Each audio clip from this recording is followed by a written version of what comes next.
Hello everyone, ఈరోజు Sunday specials ఏంటో చూసేద్దాము. మా ఇంట్లో వేడివేడిగా కొబ్బరి పాలన్నము,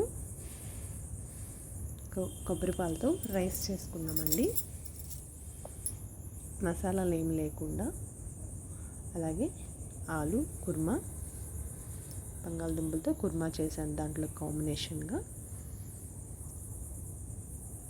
అలాగే కొయ్యి తోటకూర పులుసు, మీకు ఎంతమందికి ఇష్టమో ఇలా కొబ్బరి అన్నమను అవి. ఇది కొయ్యి తోటకూర పులుసు, అలాగే రసము, పెరుగు, అలాగే నిమ్మకాయ మజ్జిగ, అలాగే రైతా. మీకు ఏ ఐటమ్స్ ఇష్టమో కామెంట్ చేయండి.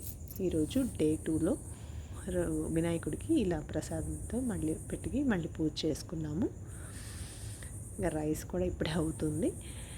మీకు కనుక మా ఛానల్ని నచ్చితే please like and subscribe. Thanks for supporting. Thank you. Bye.